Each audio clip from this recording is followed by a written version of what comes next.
Happy Wednesday, everyone. I'm Julie Livingston of Want Leverage Communications, here for another episode of PR Patter, my weekly show where I talk to the great people in marketing and public relations from across my network. Today, I am so thrilled to have Elaine Chen with me. She's a former journalist and experienced marketer and copywriter who's held senior roles at Kantar, Nielsen, and Wonderman. She's also the founder of Excogita, a consulting firm that provides strategic marketing and content services focused on driving business results for B2B and B2C companies. Elaine, I am so thrilled that Diane Laura introduced us. And I'm thrilled that you're here with me today to talk about leveraging data to tell a PR story.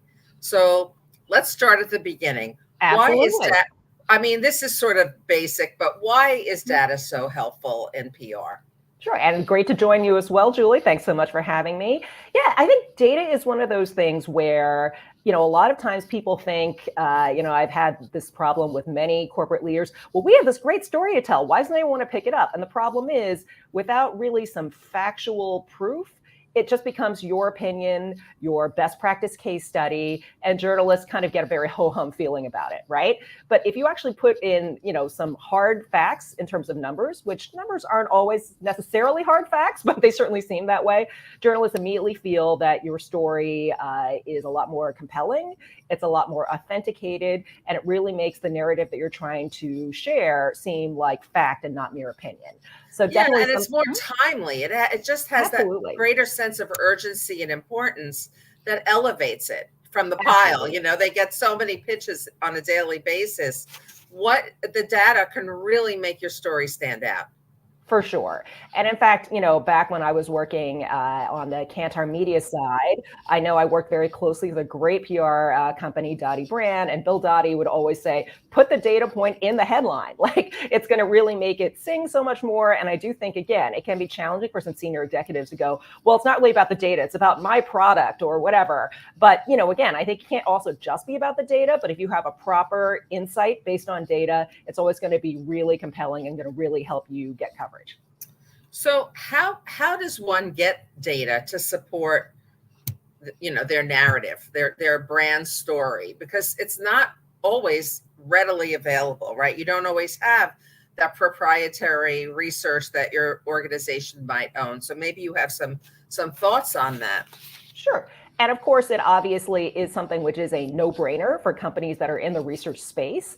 The company I had originally come from, Kantar Media, for example, we were viewed as being the currency for ad expenditure. So that meant we actually got tons and tons of inbound calls for people who were like, I'm writing about the CBS fall season. How much are they spending in advertising? I'm writing an article about Unilever. How much are they spending on advertising? But even if you don't have data like that, it actually can be easier than you think to come by for it. So first of all, one of the basic things that any company can do is a small survey.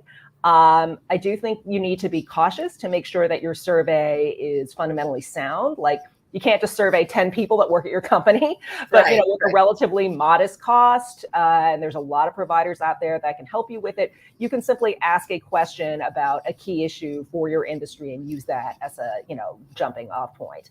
Another thing as well too is business results. So for example, you can say, oh, hey, we did this for company X, and company X saw an X percentage lift in sales or in brand awareness. That can be really helpful too. Again, there's data everywhere as long as you know how to look for it. What about, me included, I use LinkedIn a lot. I'm on the platform constantly, and I have done LinkedIn polls for myself, for clients. And that seems to be a pretty turnkey way to just get some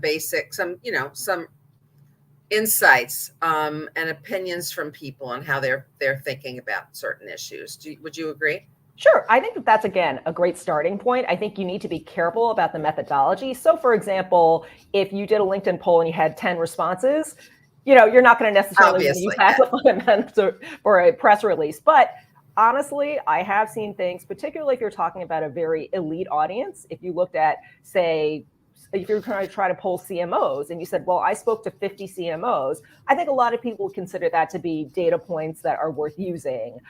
So I think, again, as long as you position it the right way, absolutely, you can get data even out of something like that. That's cool. So what are the best ways that PR people like me can use data?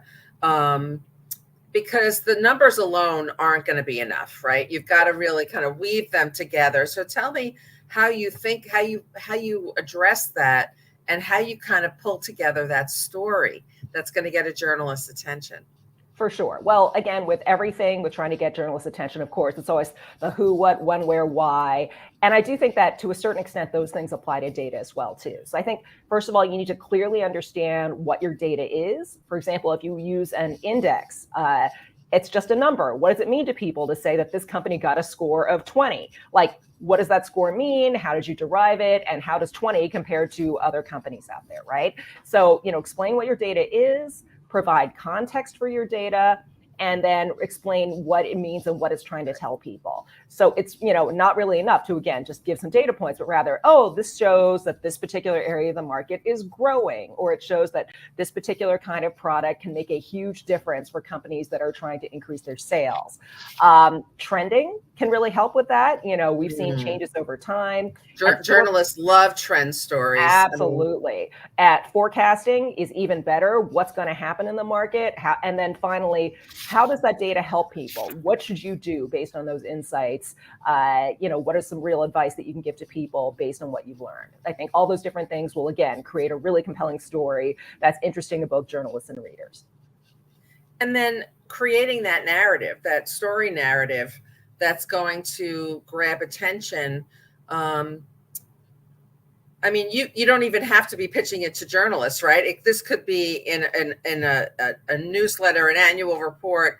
How do you know that your findings? Why will your findings matter to the audience? Sure. Well, I think that, again, data itself, all the different things that you would normally use to tell a compelling story also still apply. Data just makes that story stronger, right? So, what is it that your audience wants to hear? And I do think it's a very valid point that data can be used in all kinds of places. I think for me as a marketer, it's something I've repeatedly come across. People would often think marketing is one of those nice to have things. It doesn't really matter. Oh yeah, people really enjoyed that, reception that you threw. How do they think that? Exactly. And, that is the kind of place where numbers can really help you tell that story. It's just like, well, our marketing initiatives helped us drive brand awareness. Here's a survey that shows that has happened.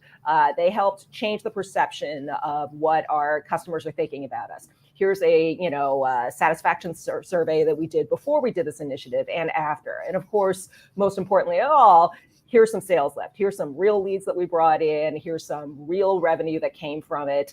You tell a story like that, and especially the CFO and CEO types within your organization are really going to pay attention. No, that's great. Those are great ideas for how to bring it all together. And I think test it out, show it to people in your organization and see if they get it. Like, are they getting the narrative that you're trying to put forth?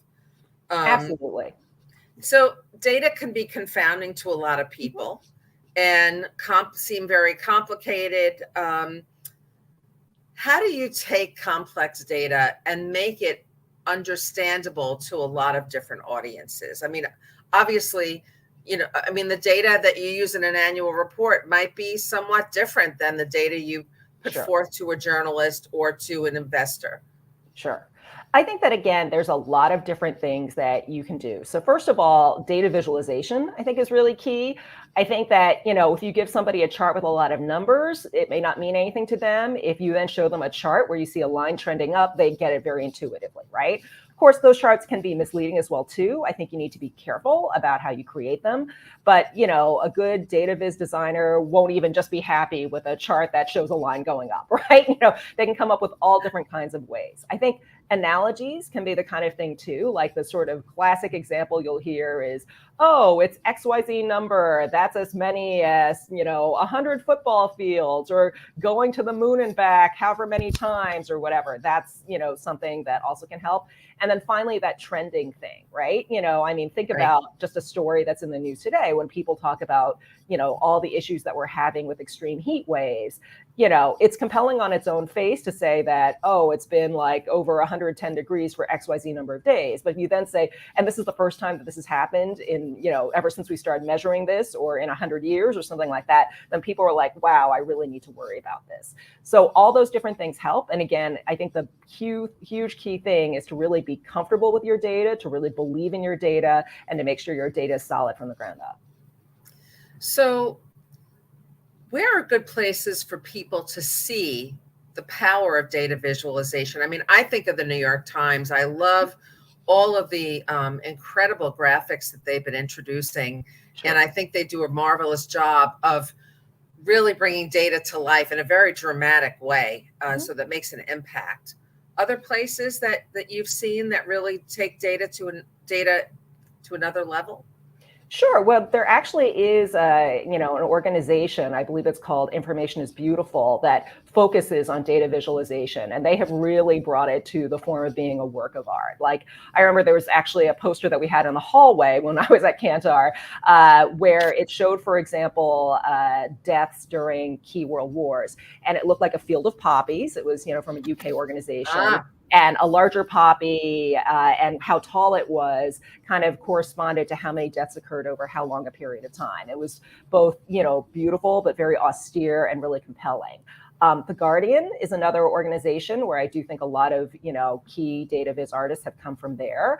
And then I think other places where you really show data, becoming, really compelling. 538 is something where they really had a lot of data journalists done in-depth explorations and really mined data and showed how to come up with those conclusions. And obviously the New York Times as well has taken a lot of those similar approaches. That's great. Those are great ideas. I want to check out Information is Beautiful. Yep, for sure. No, they have some really compelling stuff in there. And again, once you get to interactivity as well, too, which a lot of people can do on their websites, you do need a very deep pool of data typically to allow people to kind of go in there and create their own charts or draw their own conclusions. But if you have that, it can really increase engagement on your website as well, too. Wow. What are some of the pitfalls that we should be aware of in interpreting and leveraging the power of data to tell a PR story, Elaine? Sure. Well, and of course, again, I think you always need to be confident about your data and make sure the methodology is sound. So a lot of things can play into that, as we discussed with surveys. Who did you survey? Is your sample size large enough? That can be very key.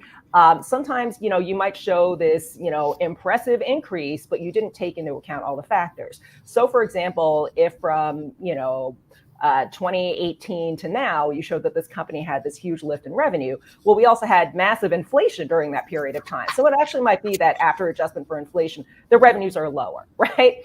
Another thing, you kind of have to fill it out a little bit more. Oh, for sure. And again, I think you need to think about, well, okay, if I saw this result or if I saw this trend, what are all the possible things that could have fed into making that trend? And then you need to make sure that what you're arguing created it, whether it's your product or something else, is truly that and it wasn't something else. Another thing that I often see people do is fail to compare apples to apples. So this was something that I really learned from a master when I was at Kantar Media. Our long-term chief research officer, John Swallen, and that company is now known as Vivix. So, for example, we would have changes in our methodology all the time, right? We'd cover new websites, we'd change different ways. And so you might look at, 2017 to 2018 and say, oh, well, gosh, digital revenue like almost doubled. Well, during that period of time, maybe we started covering YouTube or something else, right? So you would sort of need to make sure that what you were covering from a trend perspective was always consistent. And again, you didn't have extraneous factors, leading to issues. And I will say, if you make mistakes with data, I do think it's something where, again, as discussed, when you say, oh, well, I have noticed this, this, and this, that's your opinion. And people can be like, well, my opinion's different from theirs. But if you're wrong in data, people are going to feel lied to. And it can really. Right. So you could really hurt your credibility if it's not. For sure. Yeah. The last thing you want is to post something and you're so proud of this data analysis. And then some commenter is like, well, I noticed that you said this. And did you think about this? Because I don't think this is correct. Right. And I've had that happen to me. You do not want that to happen. Wow. Can you share a couple of case studies and some more examples of how you've leveraged data to tell that PR story? Sure. Well, again, I think, one great example being in that ad expenditure space, that kind of data was incredibly compelling to people. So we would do things like ongoing, looking every year at how much are people spending on advertising for the Super Bowl? How is digital advertising trending over time? And then of course be used for things like political advertising, where we had a specialty group called CMAG that just covered that. I think the thing that was incredibly compelling about all that data is once you've established yourself as the main authority in a particular area with a huge pool of syndicated data people can go to, we were typically getting inbound requests of people asking us for the data. Wow. Like 5 to 7 a day, very commonly. And not only that, but our political data typically has been purchased by media organizations so that, not only are they using the data all the time, but they're paying you for it, right? So it's hard to get better than that. Of course, a lot of different data sets are not really suited to that, but it certainly is one of the things that was incredibly helpful to me as a marketer and comms professional. That's cool. Are there organizations that you think could be using data better, who are not doing such a good job, but who have a great story to tell? Have you seen that in your career? Sure. No, I do think, again, what you'll often see is that people are nervous about using or sharing data, right? And it hurts, basically at the end of the day, of course, people are nervous about being fully transparent, right? It's just like, oh, well, if I share all this data, and I think the classic thing you're going to see is business results. So certainly somebody who was often trying to do case studies for, vendors that were supporting companies in different initiatives, it's like, I don't want my competition to know that I'm selling X or Y. But the reality is, there's always ways that you can provide that data. Maybe you don't want to provide an actual sales figure. That's fine. Show percentage increase, show something like that, right? And so I do think it's really kind of not being bold enough in using data, or alternately burying people in too much data. I think that those are the different things that you'll often see people, make a misstep. Right. And I think working with the PR team, together, you can kind of figure out what that key point is. Because I think there could also be an issue of providing too much data, especially when you're, pitching a journalist who they're flipping through media pitches all day long, right? Yeah. What's going to be that one thing that's going to draw them in and grab their attention? Exactly. Like tons of digital companies, for example, your Googles, your Metas, like they release data all the time, in part because people who are their clients need that data, right? You need search volume data, you need visitor data, all these different things. But again, if you don't show people what it means and you don't tell that story based on that data, and you just hand a database over to somebody, a journalist is not usually going to do the digging they're going to need to do to find a story. And also, when they do find that story, it may not be the story that you want them to tell. Right. And the other issue about data is timing, right? I mean, when to collect it, when to release it. Sure. And I do think that can be the kind of thing where, just like with any other, sort of PR initiatives, the more that you can have things that are seasonal, that are timely, that are repeatable, it's great. So for example, if you have a lot of ratings data, that's obviously something you're going to want to talk about during the upfronts, right? If you have a lot of sales data, you're going to want to talk about back to school and winter holiday, right? I do think timing those things, the interesting thing is often the timing for the industry is not necessarily the same as the timing for the press. So for example, for something like winter holiday, by the summer, like companies are done with that planning, right? But if you wanted to kind of reach out to people, I think holidays are creeping up earlier and earlier. But if you want to tell a Christmas story in August, I think that, the press is going to be like, I don't think anyone's interested in this right now. So at the same time, if you have those conclusions and they're tested, and if you can even show some early findings from that current season, what's the most timely, and again, those forecasts going forward, those are all things that can really help you get compelling coverage. That's great advice, Elaine. Thank you so much for joining me today. I do want to tell people how they can get in touch with you. Sure. Well, obviously, I'm on LinkedIn. That's probably the easiest way to reach out to me. I know you're a big proponent of LinkedIn, so feel free to try me there. I'm very responsive. I'm on LinkedIn all the time. That's awesome. Elaine, have a great day. Thanks so much. And everyone, stay tuned for another episode of PR Patter coming up soon.